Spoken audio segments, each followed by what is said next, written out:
수고하셨습니다. 다음은 존경하는 전용기 의원님 질의해 주시기 바랍니다. 네, 경기 화성정의 전용기 의원입니다. 저는 이 인사청문회를 보면서 좀 많이 답답합니다. 뭐 하나님이 창조했고 뭐 진화론은 근거가 없고 창조론 가르쳐야 되고 차별금지법은 공산주의 혁명이다 이런 얘기 듣고 있으면 참 개탄스럽습니다. 인권위원장은 왜 하시려고 하시는 겁니까?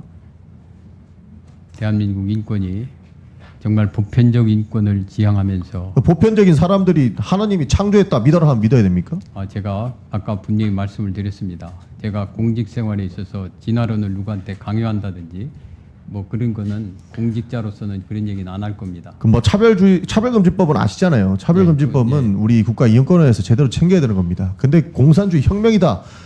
이거 저는 보고 뭐 1924년인 줄 알았어요. 그 부분에 대해서는 제가 우려라고 말씀을 드렸습니다. 심각한 우려가 됩니다. 인권위원장을 뭐 보편적 인권이라고 말씀하시는데 후보자께서는 어떤 인권 활동을 하셨길래 인권위원장으로 추천되셨다고 보십니까?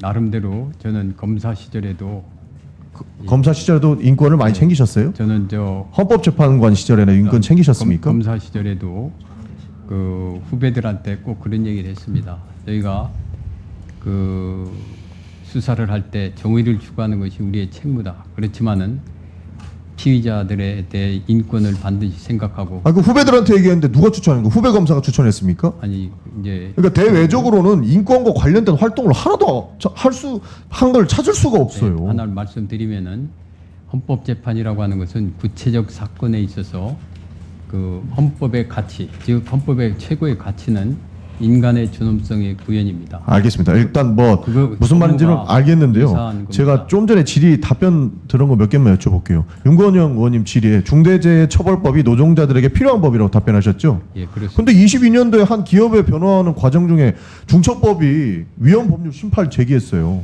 제가 이거는 뭐 앞뒤가 너무 다른 거 아닙니까? 예, 꼭 필요한 법인데 내가 기업 변호할 때는 그건 잘못된 법입니까? 제가 분명히 거기에 말씀을 드렸습니다. 입법 목적, 즉 근로자들의 산재를 예방함으로써 근로자들의 인권 보호를 위해서는 그분은 전적으로 찬성하는 의견을 근데 냈습니다. 기업을 변호할 때는 필요 없다는 법이었다. 아닙니다. 그러니까 불명확한 범죄 구성 요건과 과중한 형사처벌을 드셨어요. 그렇습니다. 그때 당시에. 네. 그러니까요. 목적은 사람이 하지만 죽었어요. 그거 책임지라고 기업에다 중처법으로 묻는 건데 아니, 중처법 근데 기업 변호하려고 하다 보니까 불명확한 범죄 구성용과 과도한 형사처벌 사람 안 죽게 하는 그런 사회를 만들려고 중처법을 만든 거 아닙니까? 근데 그 범죄 구성용 쪽에 잘못됐다 그러면 그거는 인권위원장으로 할 말씀이 아니시죠. 구성 요건에 우리가 형사소송법의 대원칙은 죄형법정주의의 명확성 원칙이 있습니다. 그런데 많은 그 사람들이 무엇이 위반됐는지 모르고서 하고 있습니다. 그 사람들 나름 열심히 자기들이 하려고 합니다. 그러니까 이제 중처법이 적용되려면 결국에는 그 노동자가 명을 달리하셔야. 그렇지 않습니다. 여러 가지 상황이 있겠죠. 그러나 분명히 지금 이적으로 형사처벌을 세게 받을 때는 그 중처법의 대상이 될 때에는 누군가의 인권이 굉장히 말살당한 상태에서 중처법이 적용이 되지 않습니까? 그런데 그 우리가 형사소송법 대원칙은 죄형법정주의라는 게 있습니다. 그래서 내가 무슨 죄를 졌는지를 알아야 되는데 그러니까요. 지금 이 법이 추상적 개념 또는 4조 5조와의 관계 속에서는 이게 굉장히 명확성이 없습니다. 그러니까 이제 굉장히 저는 후보자님께서 앞뒤가 다르다라고 말씀드렸는데 그건 앞뒤 다르다는 표현은 귀에 걸면 귀 고리고 코에 걸면 코 고리고 이런 전형이라고 앞뒤가 봐요. 다르다는 표현은 알겠습니다. 그 부분은 표현입니다. 제가 그러면 걷어드리겠습니다. 예. 그 종교 편향성도 지적 안 할 수가 없습니다. 예. 로펌에 재직하실 때 대면 예배 금지와 관련해서 교회 입장 계속 변호하셨어요. 예.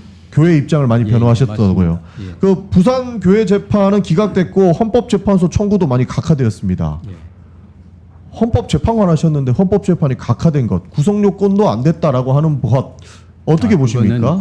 왜 그러냐면은 각하된 이유는 일반 법원에서 재판이 진행되기 때문에 그 소위 말하는 그 헌법에 각하 요건이 있습니다. 법원 재판이 진행될 그런 경우에는 원칙적으로 그러니까 제가 지적하고 싶은 부분은 일단 뭐 종교와 그다음에 국가인권위원회에서 객관성 이건 유지하신다고 하셨는데 지금까지 보여주셨던 모습들에서는 전혀 그런 모습들이 보이질 않습니다. 제가 그리고 참고로 반인권적이라는 평가를 받을 수밖에 없던 게 많은 의원님들께서 질의를 해주셨잖아요. 뭐 차별금지법 관련하면서 말씀하셨는데 죄송합니다. 제가 그 시간이 짧아가지고 말씀을 드리고 나중에 답변을 받겠습니다. 뭐 소수자를 실질적으로 보호하기 위해서 차별금지법이든 뭐 이런 내용들로 적극적으로 보호하고자 함인데 후보자께서는 계속 뭐 표현의 자유를 억압한다 이렇게 말씀하세요. 표현의 자유는 어디까지 허용돼야 되는 겁니까? 말씀드리면은 저는 소수자의 인권도 보호돼야 된다. 다만 소수자의 보호, 인권 보호를 위해서 다른 사람들의 표현의 자유, 종교의 자유, 직업 선택의 자유 이것을 침해해서는 안 된다. 그 사람들이 나아가서 계속 욕먹고 인권을 말살이다라고 이야기하면 어떻게 해야 되는 겁니까? 그래도 표현의 자유니까 욕하든지 말든지 개념 놔둬야 됩니까? 속에는 피해자 중심주의 개념에 의해서 소위 말하는 괴롭힘을 당했다. 이런 추상적인 개념들이 들어와 있습니다. 그래서 경우에 따라서는 자기는 전혀 그 상대방을 괴롭히려고 하는 의사도 없는데도 이 법에 의하면은 법적 제재를 받을 수 있습니다. 그런 나는 저 부분은 사람을 모욕 주지 않으려고 했는데 저 사람이 모욕 받은 거다. 그러니까 나는 상관없다. 이런 것에 기인해서 아닙니다. 그거는 시작하면은 우리가 안 된다라는 것이고 제가 봤을 땐 차별금지법에 대해서 심도 깊은 논의를 하셨는지 묻고 싶어요. 저는 고민도 많이 하고 그렇기 때문에 제가 죽어도 책을 반대하시는 쓰고 거죠? 있습니다. 예. 이런 그리고 부분에 있어서는 아드님 문제 하나만 더 얘기하겠습니다. 예. 뭐 아드님 뭐 관련 얘기하면서 이거는 정상적인 거래다. 예. 돈 많은 사람만 살고 싶은 집에 살 수 있고 청년들과 같이 돈 없거나 돈이 적은 사람이 살고 싶은 집을 사는 것을 막는 결과를 초래할 수도 이렇게 답변하셨어요. 38억짜리 집을 아들한테 팔면서 아니, 왜 뭐 돈 없는 38억짜리 사람 집이 얘기를 됩니까? 합니까? 이거 전형적인 물타기예요. 아닙니다. 저는 그리고 제가 봐봐요. 이 부분에 그 집 그냥 상속하면 되지 왜 팔았습니까? 아들한테. 우선 저희 집사람이 그게 편법이라는 거예요. 저 새 집에 살고 싶어 했습니다. 네. 예? 그런 과정에서 상속하면 되잖아요. 아니 그 아들이 산 겁니다. 그 집을. 그러니까 상속하면 되는데 굳이 구태여 그것을 판매해가지고 어떻게 아니, 하려고 했던 게 상속을 했으면은 법을 위반했다는 거 아닙니다. 아니, 상속을 하면은 제가 살 집이 없습니다. 알겠습니다. 그게 예. 일반적인 시각에서 봤을 때는 편법이다. 그게 왜 편법입니까? 네, 마무리해 주십시오. 생각하셔도 됩니다. 저희 아들은 네. 굉장히 정확했던 것 같습니다. 네. 그 감정 평가서를 가지고서 그 당시 거기는 그 층과 또 동네에 따라서 가격 차이가 많이 나는 동네입니다. 네, 네, 네. 그런 과정에서 자기가 정확하게 하기 위해서 두 군데의 감정 평가서를 가지고 왔습니다. 네. 저희는 이사 가려고 그랬고 본인은 사고 싶어 했습니다. 그런데 그 사고 싶어 하는 아들이 있는데 그걸 제 3자에게 팝니까 그러면은? 저 사고 싶어 하는 아들한테 팔은 겁니다. 그리고 걔는 정당하게 그 모든 돈을 주고서 산 겁니다.